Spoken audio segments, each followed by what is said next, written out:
They didn't want lost from Coach Layson's talk, and that was just, core values, the purpose and what they are, and then how to connect them to team standards and stuff, right? I agree. I mean, core values have to connect 100% to who you are as a coach. Phil Jackson calls, your coaching philosophy the window into your coaching soul. It's who you are fundamentally as a human being, as a person. And so if you value, I hope we all value honesty and love, but like those should be reflected in those things, and it's okay to reflect those things.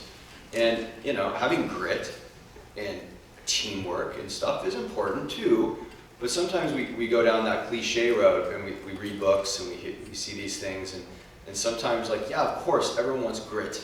Everyone wants to work hard, right? But maybe that word doesn't resonate with you, or maybe, there's another adjective or something that you can use that really connects with you. So give thought to that. And then, team standards, I want to add one thing to Coach Layson's talk, and I think he kind of referred to just the athlete participation role in this. So core values stay with your program. This is who they are. The stuff that the five, they get 4 or 5, that is who, if you're going to go play for at UC Davis, that's their culture. That's their thing, and you better know that and better be ready for that, right? Team standards, though, are really cool because it allows your athletes to, make a contract with themselves for that year on how they're gonna live those core values. So if one of it's like love or something, right? And pointing to each other, or that's the one. Well, they're gonna identify, hey, we're gonna point to each other when this happens, when things like this happen, or whatever. And then they all sign it. And that's not my idea. I got that from Coach K's The Gold Standard book. Talked about the 2008 Olympic basketball team and what they did to bring those superstars together. They created a contract within themselves. This is how we're going to function. We're going to be on time. We're going to have no excuses. We're going to let stuff go. And so, anyways, I wanted to kind of share my thoughts on that. I want to show you a couple things too that goes along with that. I just learned something from Coach Layson right now. And so every time that you're with other coaches, no matter who it is, pick each other's brains. I thought this might be kind of cool to show you guys. This is our team handbook for my high school. Okay. We're in the middle of doing some edits. But it goes over our program philosophy, our program principles, what we call our program absolute, the 4 W's. We will strive for excellence. We will approach everything with a growth mindset, etc. And then it goes down and talks about our core values. And what we do is we attach a quote to it every year. We might change out the quote just to kind of keep it fresh. But and then we have this, there's a ton of stuff. If you just look up stuff from classroom teaching, it's not even sports specific. You can break them up into groups and assign a core value per group, and then they get to kind of teach the rest of the team that core value, to maybe indoctrinate or bring in the new players to the team or something like that. But then what we would do is our team standards, these are the non-negotiables. We're going to have humility. Okay, but how do we now model that and live that, right? And so they would go through and we'd create 3 to 5 kind of behaviors on what they're going to do. And then that allows, that last step is that accountability measure. If we're talking about giving effort, let's say, and they're going to say, hey, we are going to, giving effort, we're going to make sure we're sitting up straight in the classroom when we do film and we're taking notes, and Connor doesn't have his notebook out. It's on his desk, but it's his note line. We're watching film, right? Well, okay, you're not giving effort right now to download this information to your hard drive, right? Your mental hard drive. And so there's little things. So anyways, but it takes effort to put this together, and once you do it, right, you have to redo it every year. But the point being, just you can never be too detailed, and you can never give too much kind of show areas of the game and our job love. And here's we created tactical standards for all phases of the game. So this is our offensive tactical standards, right?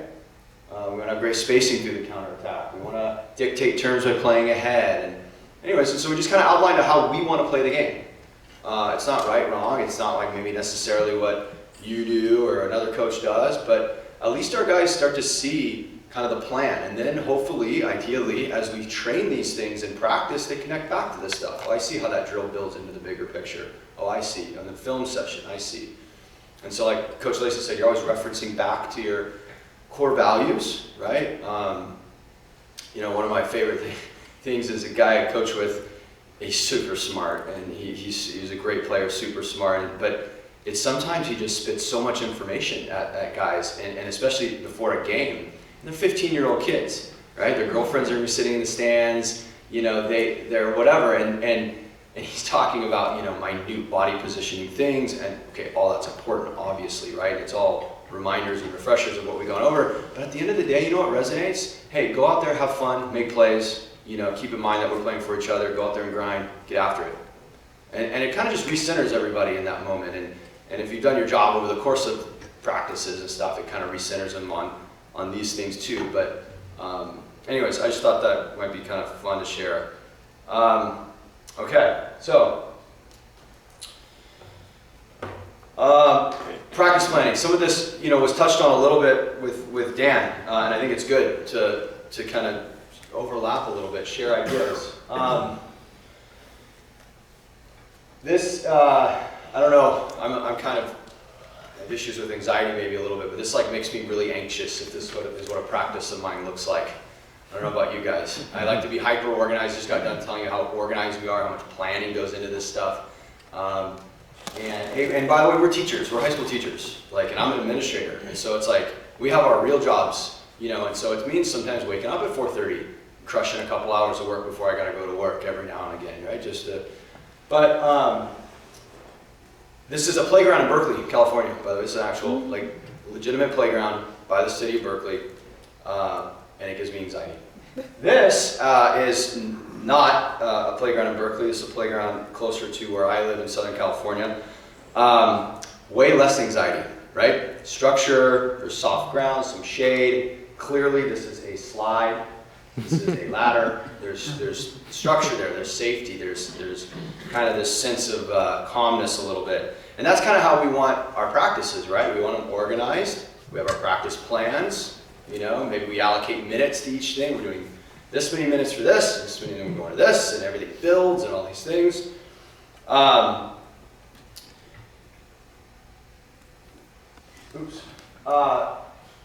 I was talking with my basketball coach. I hate going back and forth. Can you hear me, right? Okay. I was talking to our basketball coach at high school, and we were going back and forth about like how we practice plan and how our philosophy on how we put things together. And he was talking about controlling. I mean, it's high school. We don't have a lot of time with them, you know, and a lot of them play other sports in the off seasons still, even, you know, at our school. And so we want to maximize our time. You know, that's the whole point. We want to maximize our time together and make sure we're accomplishing what we want to accomplish, right? By getting reps and training in a specific skill. But are we really maximizing our time? That's kind of the question I want us to address today. And it depends on how you define that. What do you mean by maximizing our time, right? We're maximizing our time in the pursuit of what? How often do we think of this question? I don't. I mean, not as often as I should. And I try every day to remind myself about this. I should have it on a poster or something. But are we practicing for practice, or are we practicing for performance? Are we training our athletes to perform well in a drill, right, or in practice, or in a controlled setting? Or are we training them for the game, right, for performance? And it comes down to how we define this, real learning, right? Real learning's acquiring skills, right, and then being able to then apply them later, okay, in a performance setting. Right? It's not learning just you know, the skills, right? But it's how we apply the skills. So at the end of the day, we want our athletes to do really these four things. Okay? We want our athletes to be able to read situation, gain awareness, gather information, right? We want them to be able to synthesize the information, process, digest, figure out what's important, right? Make a plan in their head, right? Really quickly make a plan on what kind of skill or tactic they need to implement in that moment. Right? Is it a wrap shot? Am I legging up and shooting over? Right? Or am I going to try to lock the defender vertically and pass the ball because I'm gaining information elsewhere and something else is happening? And then you do the skill, right? And we think about how much time is allocated in our trainings to just doing the skill. How much time over the hips? How much time passing? How much time, right? Well, where are we allowing them to practice, the other things? So let's take a look at this stuff in real time, okay? So, reading, synthesizing, planning, and doing, right? No one hit of the volleyball is the same. Can we agree? Right? No one hit of the volleyball is the same. Angles are different, velocity is different. Even if angle and velocity are not somehow the same, where you're starting changes, so your angle and how you approach the ball changes.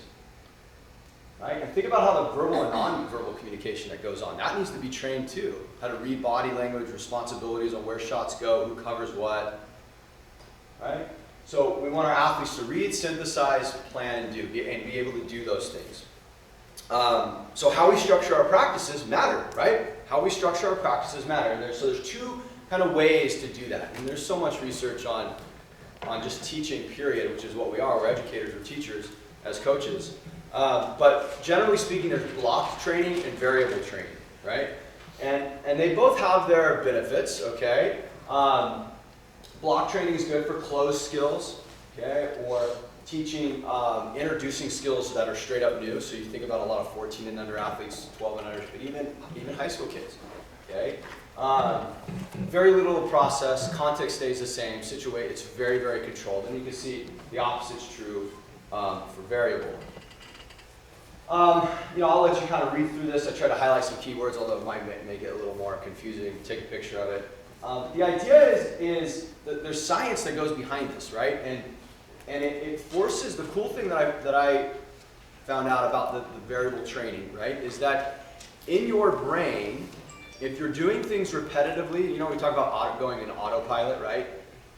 Doing those things in a blocked setting, it literally prevents your brain. You get really good at doing the skill, but it really makes it harder increasingly as you go along to then apply that skill elsewhere. And so studies show that as you are forcing athletes to do a skill but constantly tweaking kind of the context around them doing the skill, it actually forces the brain to solve the same problem over and over again with a different answer, right? Does that make sense? Because the inputs that are changing, the variables, there's different variables in there. So is the shot blocker there, or is he there, right? Is he already on his line, or is he coming to his line, right? So we do a passing drill, right, where we're catching and we're doing a little micro hezi, right? A little hezi, and then we shoot or pass, right?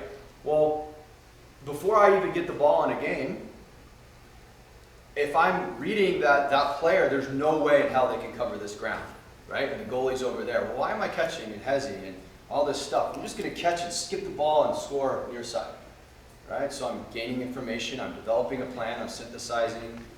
And so we got to put our athletes in those scenarios and then change it up. When we do this drill, we do drills like this a lot where the blocker has an opportunity to cheat a little bit maybe or whatever, and they come over and throw their block, and then now I got to more in live time figure this out and problem solve. So just figuring out ways, and there's no secret to it. It's just you just figuring out ways to do it. Be creative, create drills, fail doing drills. Probably when we're on our game, I feel like when I'm on my game as a coach, maybe there's one drill of practice that didn't go, it blew up in my face, and then you just adjust on the fly, or you have a plan, okay, if this doesn't go well, we're going to just go ahead and get into this drill that I feel safer with, or it's done before or something.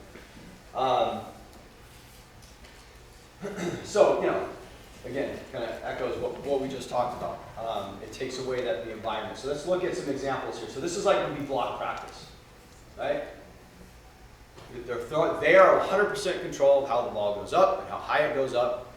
Totally control of where they start their movement, right?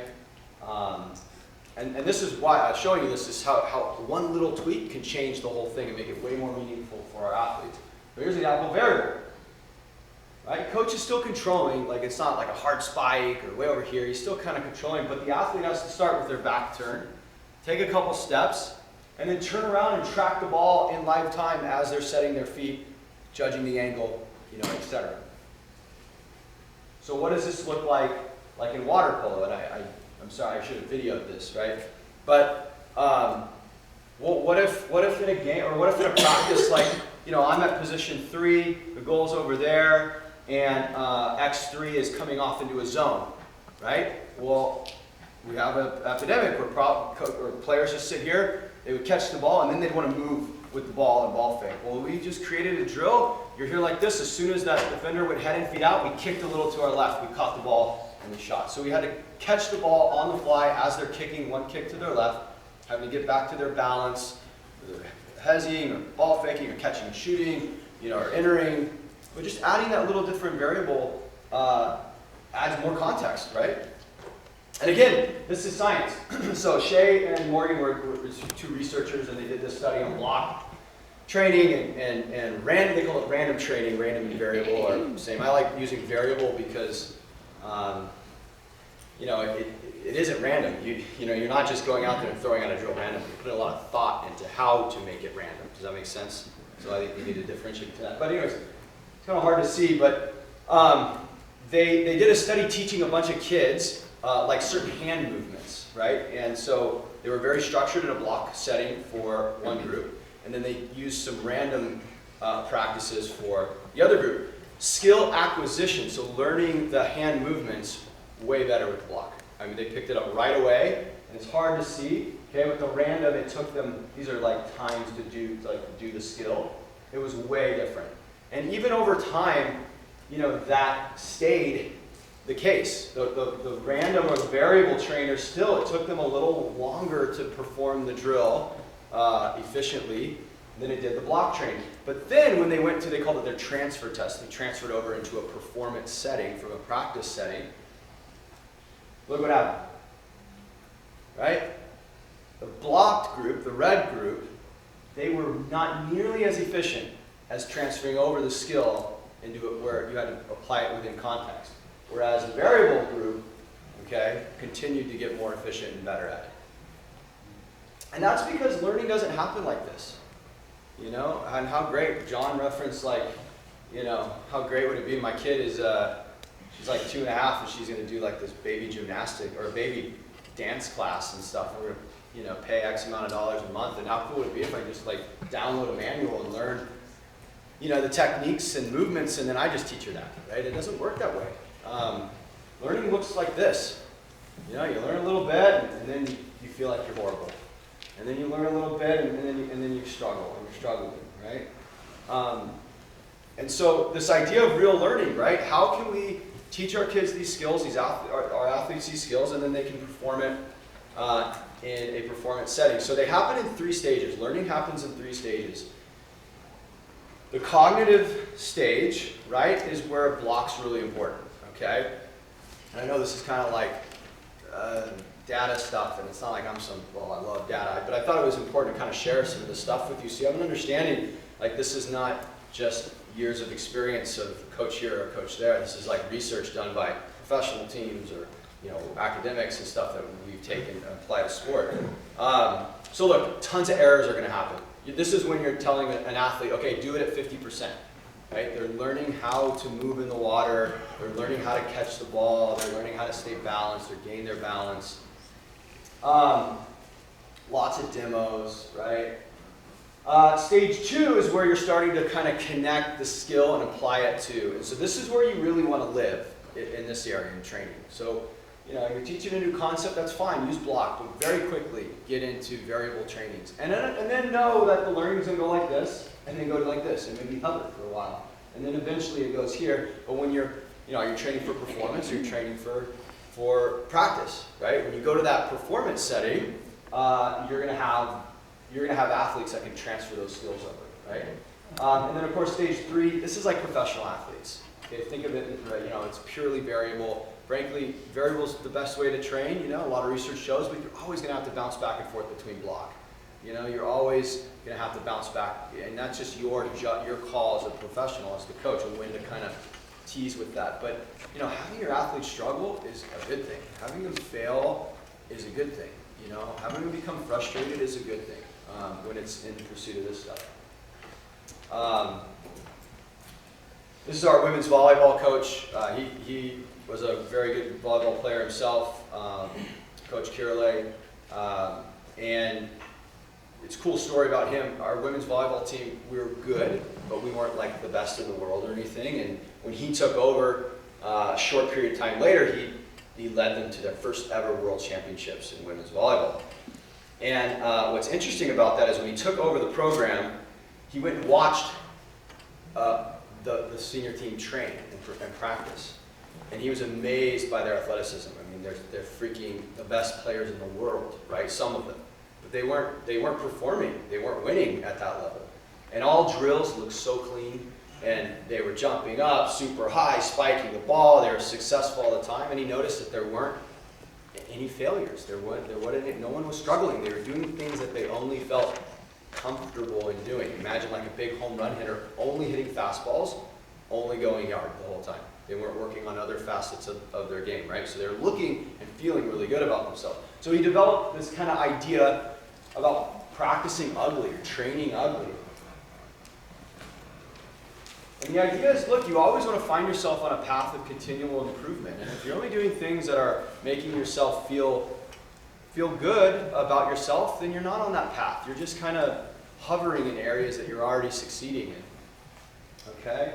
And I'll tell you right now, this connects so much, and this is kind of, I think, why we either consciously or subconsciously did our two presentations on culture and this today, because I don't know how in the world you're going to be able to accomplish this stuff without having an environment where your athletes feel vulnerable and feel like they can be themselves and fail and not get made fun of or feel embarrassed or whatever. And a lot of that has to do with the athlete too. I mean, there's some athletes just have anxiety. Maybe they struggle with anxiety or struggle with whatever, and you can't solve all problems. But the point is you have to be okay with making these mistakes in order to learn, right? And so all those things that Coach Layson talked about, you can't get to the why. You can't build a good water polo team without focusing on your culture, because you're going to have one, like Coach said. You're going to have one, whether you like it or not. And it's either going to be a good culture and lead you in a good direction, or it's going to be a bad culture and prevent you from doing some of this stuff, right? Hopefully this plays. This is director of volleyball, and he is he's going to talk a little bit about this idea of practicing ugly. Director of USA Volleyball. And the reason random is so important is because that's like the game. I bet no basketball play, no volleyball play, no football play is the same as before any other play that's ever existed. They're similar, but they're not the same. And yet we drill and never move the ball card, and we want to look good, and we let the brain kind of, for lack of a better term, go on idle and not have to figure out what to do for a while, versus having to work and create a new and solve a new problem over and over and over and over and over again, which is the way the game is played. So we have all these skills. All right. So that was kind of the first half of this presentation, just the bigger picture stuff on kind of like philosophically how to approach training, and then I wanted to just get into some actual like practice planning stuff. Okay, so let's just go through this, right? You got to take time to plan, and I'm not going to talk about big season necessarily. I'm talking about maybe season and then quickly getting into your training plans. So calendar out your season. Go through checkpoints. See when certain tournaments are. Where do you want to be by that time? Are you worried about being super, super competitive at the first tournament of the year? Or are you okay with struggling in these certain areas? For me and for us, we want to be able to press really, really well. We don't focus on our preseason months or summer, because we're a fall sport. We don't focus on very much zone, maybe a one-man zone. A crashing is big, but we're really focused on pressing. And we want to press. And later we'll implement stuff. We don't do any plays, very, very few plays in the summer, maybe an after goal play to help us kind of facilitate our offense. But we have a plan of how we want to kind of lay out our stuff. You need to think about your equipment needs, your facility, and then be really, really creative. This is why coming to these things and connecting with other coaches is so valuable. I mean, I remember I started and ran a club a few years ago, and I wanted to buy bands, like bungee bands, and I maybe 3 or 4 kind of ways to train. But I called Coach Layson. What are you guys doing at UC Davis with bands? And he gave me a bunch of great ideas, vertical stuff with the ball. And so just building out your network is so important. So thinking about those needs, balancing your games and training is another great thing. And this is stuff we go into great thought and detail about this. There's one stretch of our season where we play a game on a Tuesday, game on a Thursday. We have 2 games on Friday and a tournament, 2 games on Saturday. And then the crappy thing is we turn around the next week and we start league play. And maybe you can argue, why are you scheduling yourself like that? But how we're training our guys, we need to make sure that we're not killing them going into that weekend, because that's going to be a grind with games and they're all going to be competitive. And then how are we recovering, on Monday and Tuesday all at the same time, preparing for a pretty important game. So giving thoughts to those and not just handling it in the moment, I think is very important. And then lining out expectations, for staff members. This could be anything from like putting together youth camps, or maybe it's your blending club and high school stuff. And so, you have youth camps to run, or youth, everything down to like who gets the balls and caps when you travel. Who's responsible for setting up the pool. All that stuff, if you can plan out, it seems silly, but if you can plan out ahead of time, it just makes everything so much more efficient. Who's going to set up the pool for practice? We want to use clocks all the time in practice because we want to have context and situation. Who's going to set that up? Am I going to set that up? Is our head coach going to set that up? Is one of our goalies going to set that up? And so having that plan matters. And then go down to the micro, right? Knowing the what and the how. What are you wanting to teach and how are you planning on teaching it? Again, knowing your resources. Taking your time to reflect is huge. Do you guys do journals? You guys ever write in journals? Yeah? I used to write all my practice plans in a notebook like this until I dropped in the pool. And so I do it on my computer, and then I print it out, and then we have it physically here. And then if something happens, then I have a pen, and then if I write down notes in a practice, I'll go back and put my notes in my journal. But I don't carry my journal in the pool anymore.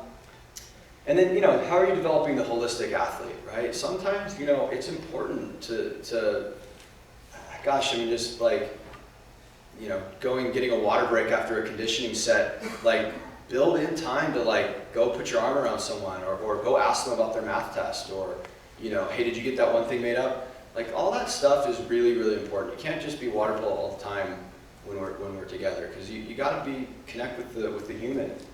I don't know if you can see this, but like again, going into great detail, we wrote out standards and blocking assignments on our 5-man versus no rotation.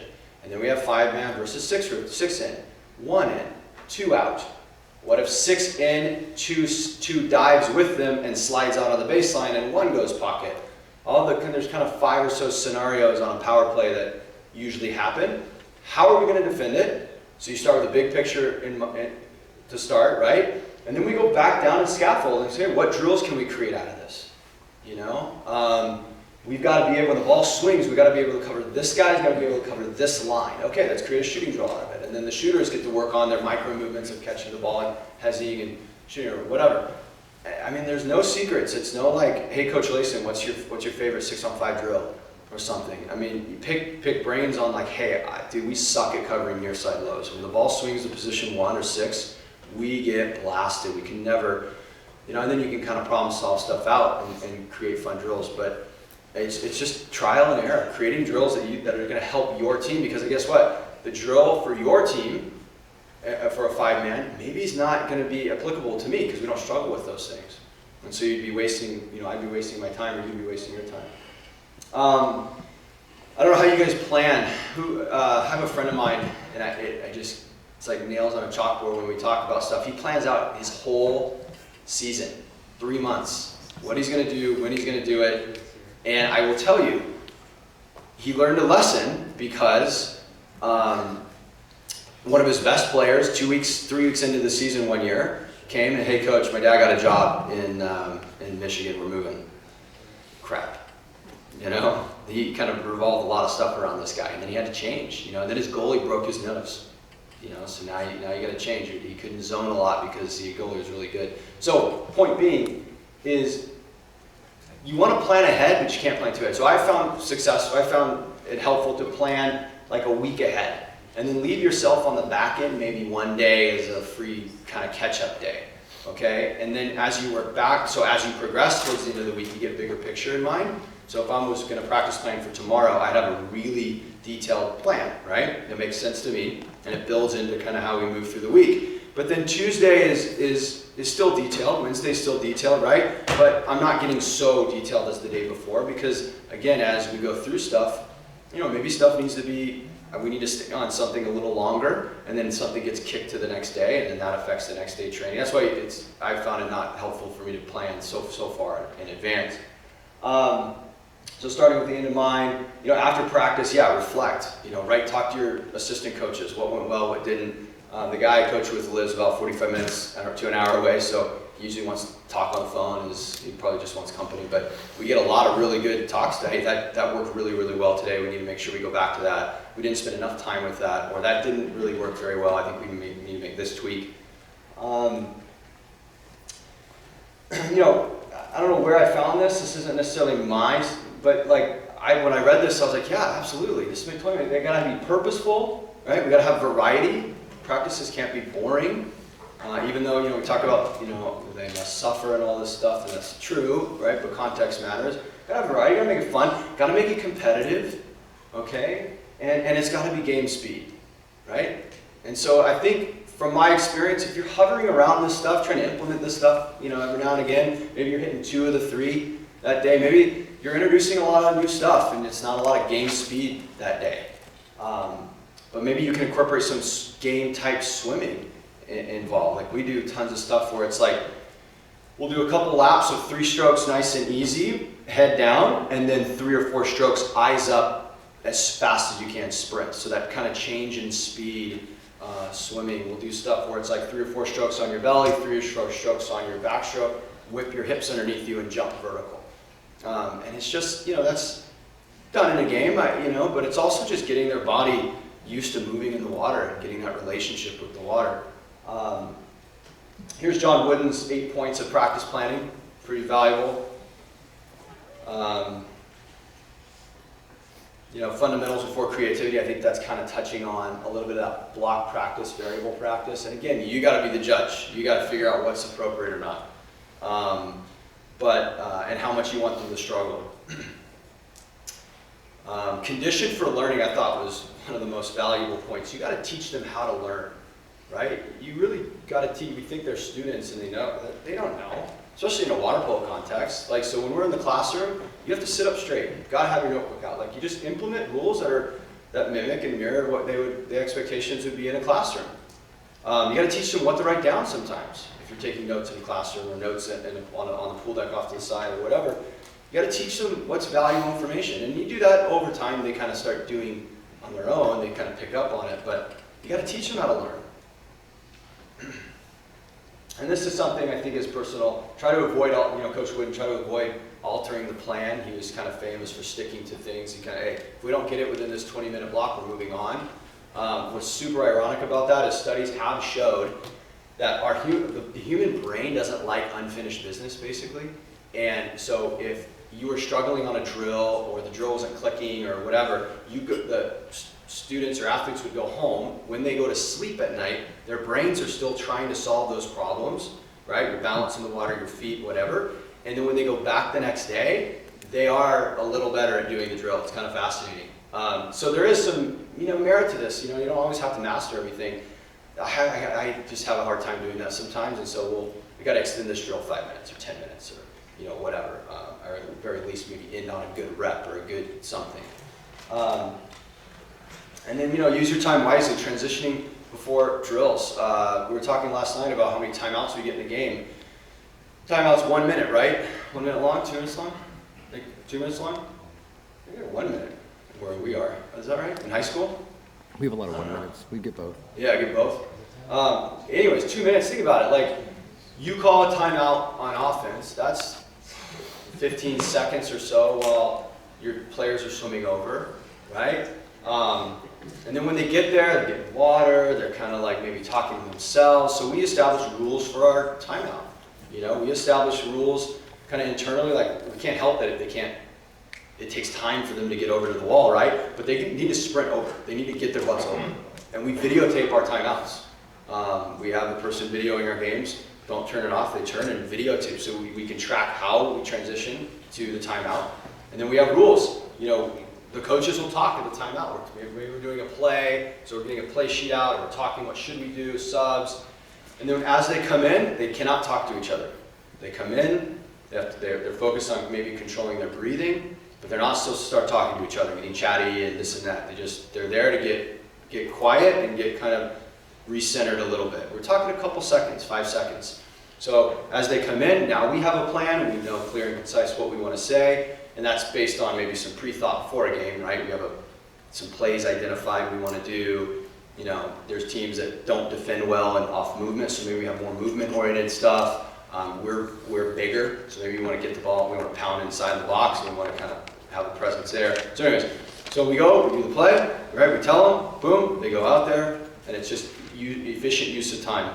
How you do this in practice, go from drill to drill, you're conditioning them how to transfer or transition from timeout or play to timeout back to play, right? Or after a goal to the line. You're training and conditioning them for that stuff. You know, practice like you play, schedule in breaks for longer trainings, use assistant coaches to set up the next drill. So we always want to be tag teaming our coaching, right? But then also the last couple minutes of a drill, I'll run over and I'll set up the cones for the next drill, and then we can transition, you know, quickly. Use stations. So some additional thoughts, you know, pay attention to how much you communicate. I don't know about you, you can probably tell, same thing with Coach Layson, Coach Abdu. I think when we want to talk a lot, and it's because we care, and it's because we want to like just, I have this information, I want to get to you, little Connor, or little Sean, or little Susie. But then you add up over time. I'd be curious if someone's walked around with me in a two-hour practice and just stopped every time I was instructing. Probably 25 minutes I waste at a cumulative over a 2-hour practice, I would bet, right? And so how much you communicate, you know, literally, and then also how much you're talking is important. Talked about game film the other day, it's super important. And like Coach Layson said, you don't have to have someone to run it. Just grab the camera that you use for your game film, set it up behind the goal or up top of the bleachers, just hit record, and yeah, you get a couple minutes of wasteful minutes in the beginning and end. You edited that out, and then watch it, go through, pick out little details. And you know, oftentimes when I do it, I figure out a way to tweak the drill to make it better, right? Well, that went well, but actually if we had a defender coming from this angle. You know, writing out practice plans, I wanted to show you an example. So the one on the left is when I write practice plans, and then the one on the right is when my colleague, our coach, writes practice. So he's very detailed. Okay, he'll write out, and this isn't like he's writing it for someone that doesn't know, but I think this is how his brain works.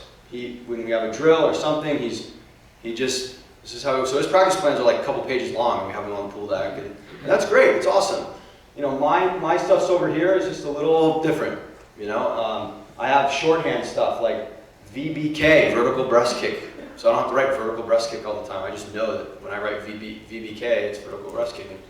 The point in showing you this is it doesn't matter like how you write out your practice plans. On this, I'll like draw little diagrams. After I print it out, I'll like draw little diagrams of how I want the stations set up or whatever. Or during practice, I'll make notes on it, and I'll go back and kind of update the notes in a book. But point being, don't worry about how you're writing, just figure out what works for you, how you like to feel comfortable running a practice. So I clipped out some stuff, stole some clips from some friends, had them videotape their practices. I just want to share with you, like see what can be done, right? So here's at UC Irvine, and this is a great example of station work. Obviously there's a ton of space because this is a gigantic pool. But you know, you have athletes, 25 athletes, all doing something. And then they rotate, you know, on a clock. And then I don't know if the assistant coach was there that day, but dude, he just took a couple shots of espresso, and he's just like all over the place during these drills. And you can interact. You can go 5 students to 1 teacher, and then you go to the next station, 5 students to 1 teacher. So that's an example. Utilizing station work's big. We talked about that in. With shallow, deep pools. Here's an example from our high school. So, okay, you know wall drills, right? Okay, think about what a wall drill is. It's like block practice, right? Coming off the wall, you're hipping over, you're breast kicking back. So this is one that we did the other day. Like we set up 2 cones. They're on these cones. I'm blowing the whistle, by the way, and pointing. So when I blow a whistle, they hip over and they skate one way. They got to gather the legs, come back to the cone. And then when I do a double whistle, this cone sprints to this wall, this cone sprints to that wall, and now they get a little block time in it. And now I'm walking on, now it's a 3-minute thing, so they get very tired doing this. But it's a 3-minute thing. So now I'm walking, obviously I'm here, but I could be wherever, and I'm chirping to these guys. So like a big problem they have is when they hip over, they literally come vertical over there like this, right? And in reality, what you want to do is you want to come over, and it's like a basketball player in a defensive stance. You want to come over and you want to be like this on the water, and you want to be churning your legs and giving like tight micro egg beater kicks. Because who knows, maybe you got to jump up and block a ball, steal a ball. Maybe you got to jump back to the direction you came. So you always want to be ready physically to do whatever. So they're training themselves to be ready physically to do whatever. So I had a little variable training in the beginning with the cone stuff where I'm blowing whistles. So they're jumping, or they're going this way, or they're going that way. And then I double whistle. They're supposed to sprint to the wall. And they have 2 minutes to do kind of a more blocked training where they're focusing on gathering their legs and doing things properly and getting into a rhythm with the move. Does that make sense? We also incorporate this in swimming. You know, we'll do a 3-2-1 warm-up. 300 swim, 200 water polo IM, 100 legs. And legs is a specific kind of leg sets, leg drills that we have. But within that 300, 4 of the laps must be 2 times hip over. So 4 25s of that 300, at some point during the lap, you have to stop, gather your legs, hip over, skate back, stop, gather your legs, hip over, skate back into your swim. You know, and so you're warming up, you're getting your athletic juices flowing, right, for practice, but then you're working on a skill. Here's another one. So imagine drive defense, right? So where he started was from position 2. So imagine the goal is behind him over there. This guy, offensive player. He starts to drive. He's giving water. His legs are pointed over here to this cone. He starts to get behind him, takes a couple of strokes. The ball's over here. Ball's going to be passed, and he's going to steal the ball. And we call this ping pong drill. And so we just do laps of this stuff. So while Brett, who I coach, the guy named Brett who I coach with, while he's maybe running him through some laps, I'm going and setting up the cones. And then we're like, okay, hey, you know, you 4 on this cone, you 4 on this cone. That helps with that transition time we talked about earlier. And now we're just walking along the side, chirping at him, making sure certain points of emphasis that how we want to train our guys. But anyways, it's a great drill. Another drill. So we struggled a lot with. We struggle a lot with, as a guy down drives in a triangle, he doesn't get the ball, right? And he just kind of sits and chills, and he just kind of like meanders out or whatever, and we struggle with that. And then we struggle with defending this more specifically. We struggle when players shoot that gap super hard, and then they exit out, us defenders get caught in this like no man's land of watching. And so, you know, because there's always going to be something, what's next, right? And so we trained it. So this guy just drove down. So we blow the whistle. So he's going to sprint out, maybe get ready for the ball. This guy's coming down, and he's got to hover. He's got a spider. He's got to try to stay in the lane, right, and take away a line pass to that player. And if it's going to get there, it's going to get there on a rainbow pass, so he has time to adjust. The goalie has time to adjust. But then if the ball goes to this player, he's hipping over and stealing the ball, right? And then we could make it lifetime, variable training. Right? Turn it into a little post-up or something. And as you can see, they're not very good, okay? We're not dealing with the best athletes in the world here, okay? We also struggled with, like, look, when we're back in a 3 zone, like when we have X3 dropping, when they drive that defender away, it was insane. This X3 defender is like this, and as soon as the guy drove, guess what he would do? And swim with him. And it's like, Connor, literally you're vacating the zone, and the ball would come in, and then, oh my God. So we created a drill. Right? We created a drill that just trained that. We're going to do this drill here, and then this guy, we went over the physical movements, right? He opens his body up here, he gets his legs pointed to him, he tries to get himself in the line, but his legs are coiled because if the ball goes in, he's breast kicking away and stealing the ball. These moves we did in laps, too. We incorporated laps in our warm-up laps before we threw them in a drill. So we're kind of sequentially building into these things. So a warm-up lap, part of your laps could be for that X3 defender, could be just doing this, right? Or starting from a press, going in a head and feet out, and then going like this, and then counterattacking that, or mimicking the ball coming and stealing the ball, or breast kicking back to steal the ball in the entry to the center, right? And then take a 5-stroke sprint to just progress yourself down the lap, and then repeat it, right? This is a great drill. This isn't necessarily one where we struggle with awareness, okay? Like I wish we had all the time in the world. I'd pull up game film and, this guy's like this, he looks ready, and here's the podium, and the guy would get the ball, and he's like, yeah, okay, I got you. And then he'd shoot the ball, and he's like, okay, oh, wait. And like, it was remarkable. The video games aren't too helpful. And so, this is a drill Brett had, and, he didn't create it, he did it, they did it a lot. I think he's done it a lot before and as an athlete as well, but it's a little keep away drill. And so they're working on, they learn real quick how to prepare their body. And they get a lifetime result. I was late on jumping over to that, right? And they can kind of like prepare their body, and it's competitive. You're injecting competition into that moment. So we'll do this for the last, this was during one morning of training during the fall. And, we had a pretty good swim set, condition set. We kind of crushed it in the last, 15 minutes or so. We played this game, 3-on-2. Whoever lost got the cleanup. You could just not even do teams, just rotate. So they drop the ball, so he'd go defense, he'd go offense, etc. Incorporating laps, like Dan mentioned before, having a ball warm-up. We have programs written, ball warm-up 1, ball warm-up 2. Warm-up 1's more horizontal to vertical stuff. We're just dribbling, ball in hand. We talk about counterattack, right? Well, if I'm pushing tempo on the right side, right, and someone jumps me and I'm right-handed, what do we want our athletes to do, right? Well, take the ball and use your legs to breast kick at a 45-degree angle this way. Well, what if I'm coming down the left side and I'm right-handed? Well, move away like this, and then quickly get on your legs here and keep advancing, right? So you got to train it so you can do laps of this stuff to ingrain it in them. And this is just a great example of some vertical ball warm-up stuff. It's not, I wish these were my high school athletes. These are Long Beach State athletes for a couple years ago. But they're just working on moving and balance and these little micro movements and zone passing, 6-on-5 passing, etc. This is great form, by the way. Watch that one more time. This guy's really good. This guy's really good. Wrist is forward, elbows even with the air. Great stuff. All right, anyways. Here's another one from UCI. And these are passing drills. Maybe you don't see this in a game, right? But working on hand-eye coordination, athleticism, awareness, right? Can I catch and throw a ball at the same time?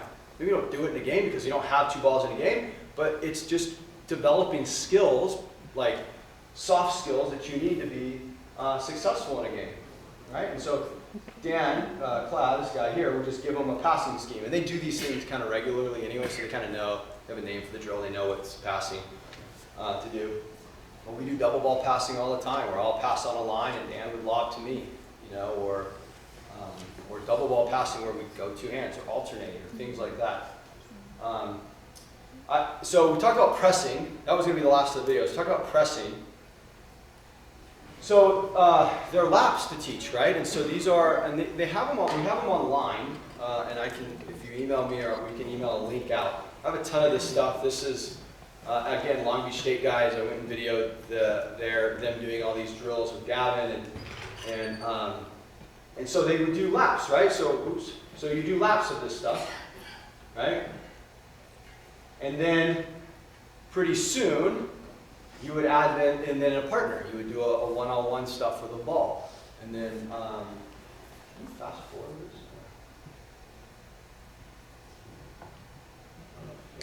Maybe. Anyways, I had it down at the end. I don't want to watch the whole 5-minute thing. Okay. Hold on. Okay, yeah, there we go. So now you do laps of, well, how are you going to spin out of that? So you're pressing this way, he goes this way, you're going to spin out this way. And you're talking about balance and whatnot. And then you're going to add in, at some point, you're going to add in,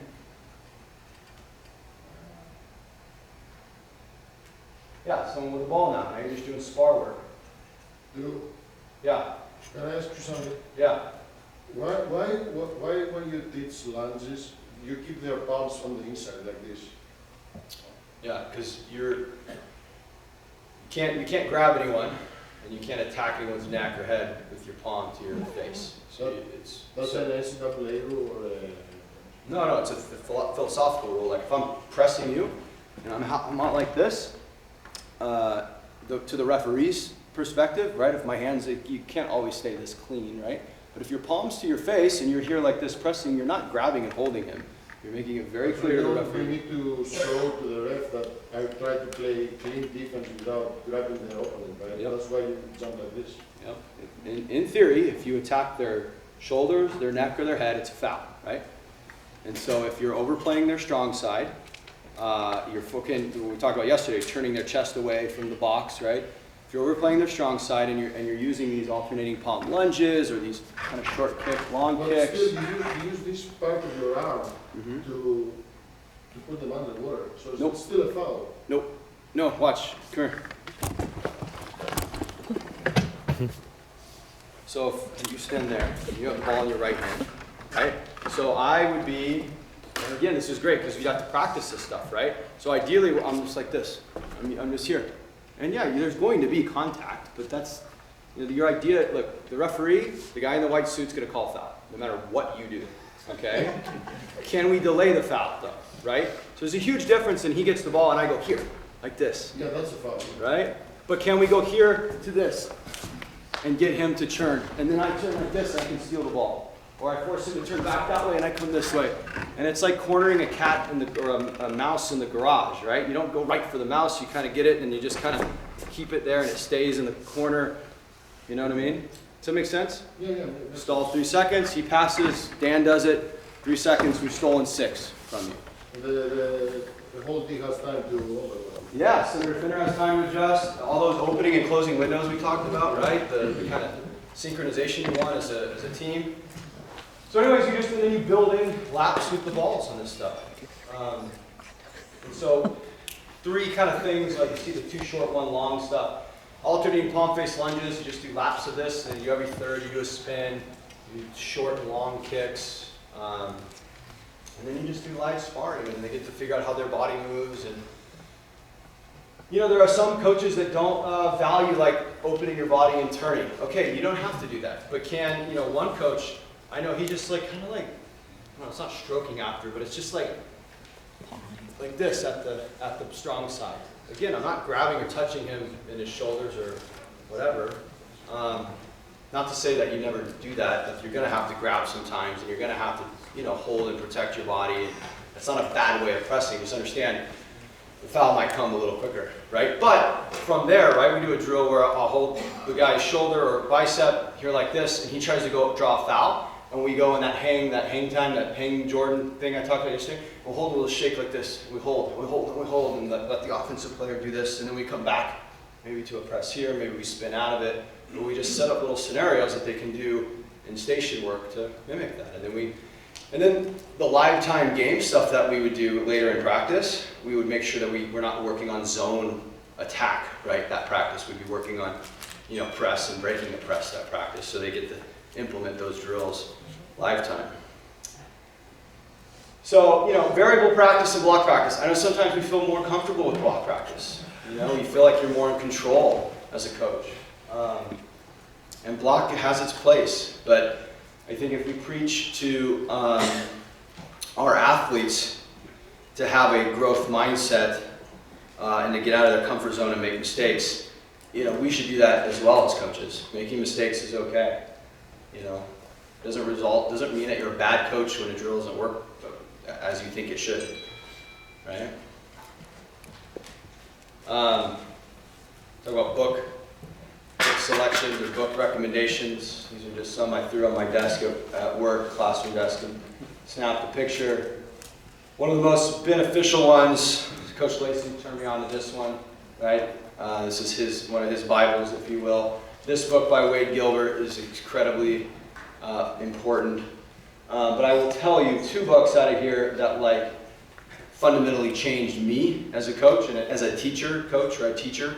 Not just because I work on the academic side, we are teachers, was Mindset. It's a book called Mindset, and it's just talking about the growth and fixed mindset. She's a professor, Carol Dweck's a professor at Stanford University and a leading researcher in that area.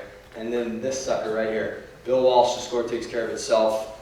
I don't know why. I mean, I grew up a Niners fan. Maybe that was it. I don't know. But it was really awesome. They talked about how Bill Walsh had an expectation for how support staff at the Niners organization would answer phone calls. You know, that everyone said the same thing. You know, good morning or good afternoon. You know, this is San Francisco 49ers. My name is blah, blah, blah. How can I direct your call or whatever? And it's just that it seems kind of overkill an organization, but like, you know, you had to wear a tie, or you had to dress, you know, it's like all that stuff matters. It plays into your culture, it plays into your team and your organizational culture. And obviously, he was one of the most inventive minds in the game. But how many coaches do we know that are really smart, that are really, you know, quick and intelligent and just tactics? Oh man, but they lack in all this other area: culture and organization and communication and personal skills and stuff like that. So all that stuff's really, really important. One I haven't read yet, but I put it on there, was The Mindful Athlete. And I got this because I think this person, George Mumford, worked hand in hand with Kobe.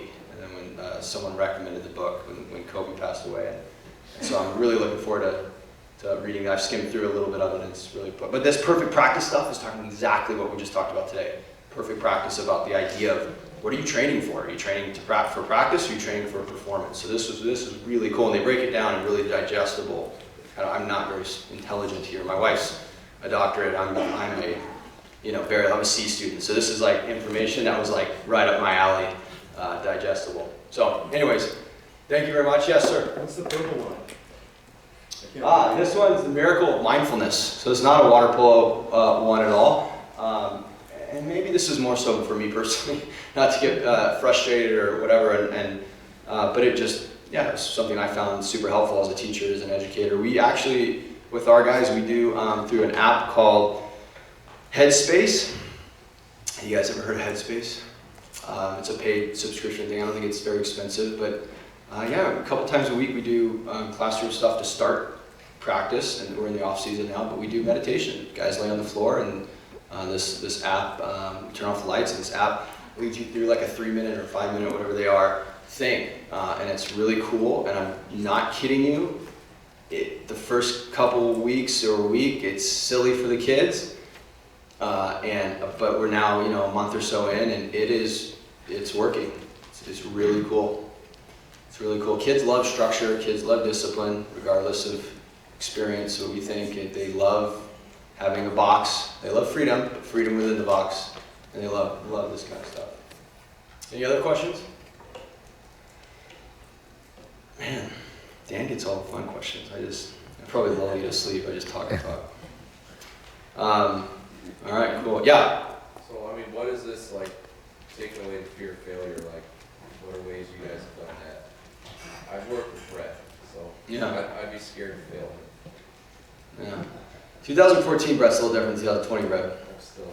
I don't know. That's a good question. I mean, a lot of these books have ways, but I think it all goes back to just, do your athletes feel safe and feel vulnerable, and so how do you make them feel safe? Well, if you're asking them to do a drill, right, and to go out of their comfort zone, right, and they make a mistake, and then you blow them up, probably they're not going to feel very safe to make those mistakes again, right? So, there's a time when to blow up an athlete, or to get on an athlete, or coach them hard, or whatever we want to say, and there's times to just say, like, sorry, do it again. Next rep, let's go, do it again. Get your legs here next time, do it again, right? And figure out ways to not sandwich the positive with the negative, but, do you want to add Can I make a in? comment Yeah. on that? So just last week in practice, just to show you that like it's a constant learning experience. So we have some passing issues with our goalkeepers, and we have 5 goalies. We have a lot of goalies, and so just out of the blue, I just decided we're throwing the ball away in transition. We're throwing it to the other team. Like, it's not good. You can't do that. And so I just said, well, if you make a passing error, you're out. And so the next goalie would come in. And then I went home after that. I thought, that's not really, that's not smart, coach. Because how is that player going to feel like he can try that pass if he knows that there's 5 goalies, his playing time is limited anyways, that if he makes a mistake, he's out. So that's not creating the environment at which he's gonna probably get better at that particular skill. So like the discipline of the coach is important, right? Like Drew said, if you're trying to create this freedom to express yourself in terms of the game, which means being not afraid to make mistakes, but then you're hammering people for mistakes, it doesn't.